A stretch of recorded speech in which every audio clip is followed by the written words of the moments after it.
मैं अयोध्या नरेश दशरथ पुत्र एवं प्रभु श्री राम का अनुज लक्ष्मण महापंडित महाज्ञानी रावण को गुरु रूप में सादर प्रणाम करता हूं। आयुष्मान भव लक्ष्मण। कहो, अपने जीवन की इस अंतिम बेला में मैं तुम्हारे किस हित की पूर्ति कर सकता हूं?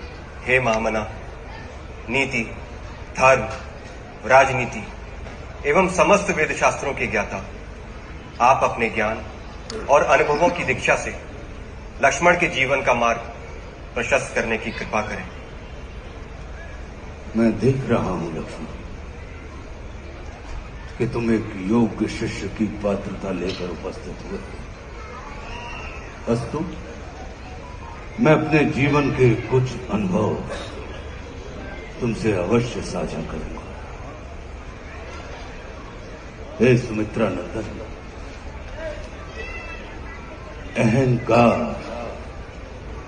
चाहे सत्ता का हो या सौंदर्य का,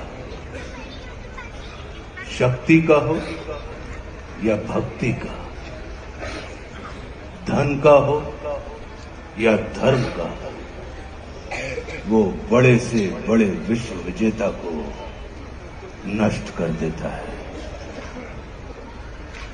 इसका प्रत्यक्ष उदाहरण ये त्रिलोक विजेता, विद्या विशारद, महापंडित रावण है। अहंकार में तीनों गए, कुल, गौरव और वंश। ना मानो तो देख लो इस रावण का लक्ष्मण। रावण को अपने ज्ञान का अहंकार था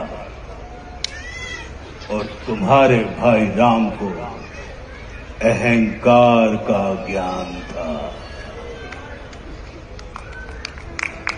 लक्ष्मण, जीवन में सफल होने के लिए शत्रु दृष्टि और मित्र दृष्टि का भेद आना अनिवार्य है। मित्रता भले ही अपने समतुल्य या अपने से निम्न स्तर के व्यक्ति के साथ कर लेना, किंतु शत्रुता सदैव अपने से योग्य व्यक्ति के साथ ही ठानना। क्योंकि ये जगत हमारे व्यक्तित्व का आकलन हमारे मित्रों को देखकर नहीं, हमारे शत्रुओं को देखकर लगाता है। जितना बड़ा और गरिमापूर्ण हमारा शत्रु होता है, उतने ही बड़े और गरिमापूर्ण की ख्याति को हम प्राप्त होते हैं। देखो ना, इस जगत ने जो कुछ राम से जुड़कर प्राप्त नहीं किया, उसे रावण ने राम से लड़कर प्राप्त कर लिया। लक्ष्मण, वे हमारे शत्रु ही होते हैं जो हमारे अंदर सुप्त पड़ी हुई ऊर्जा को जागृत करने का कार्य करते हैं। हमारा शत्रु ही होता है जो हमें असुरक्षा से निकालकर सुरक्षा में जाने की प्रेरणा देता है। वो हमारा शत्रु ही होता है जो हमें अपने सीमित वृत्त से निकालकर अपने वृत्त को असीमित करने की प्रेरणा देता है। इसलिए शत्रु तिरस्कार का नहीं, नमस्कार का पात्र होता है। कभी अपने शत्रु को नमस्कार करके देखना, वो तुम्हारा परिष्कार कर देगा। लक्ष्मण, जैसे शरीर को संचालित करने वाला मस्तिष्क आकार में शरीर से बड़ा नहीं होता, गज को संचालित करने वाला अंकुश आकार में गज से बड़ा नहीं होता, वैसे ही व्यवस्था को संचालित करने वाले व्यवस्थापक को कभी भी व्यवस्था से बड़ा नहीं होना चाहिए। ये सारा नीति ज्ञान तुम्हारे भाई श्री राम तुम्हें स्वयं दे सकते थे, किंतु उन्होंने तुम्हें मेरे पास भेजा। जानते हो क्यों? लक्ष्मण, मेरी संस्कृति असुर की है, लेकिन मैं प्रकृति से एक तपस्वी हूं, साधक।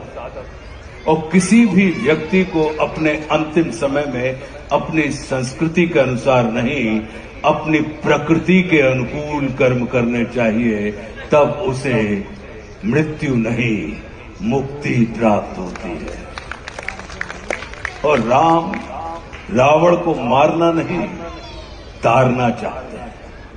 तभी तो उन्होंने मेरे अंतिम समय में मेरी प्रकृति के अनुकूल उपदेशात्मक कर्म करवाकर मेरी मुक्ति के मार्ग को प्रशस्त कर दिया। आने वाले समय में ये जगत कहेगा कि त्रिलोक विजेता, विद्या विशारद, महापंडित रावण की पराजय का एकमात्र कारण है कि उसके पास लक्ष्मण जैसा भाई नहीं था। लेकिन इस जगत को ये स्मरण रखना चाहिए कि लक्ष्मण जैसा भाई प्राप्त करने के लिए व्यक्ति को रावण नहीं, स्वयं राम बनना पड़ता है। सदैव अपने भाई राम के अनुगामी रहना।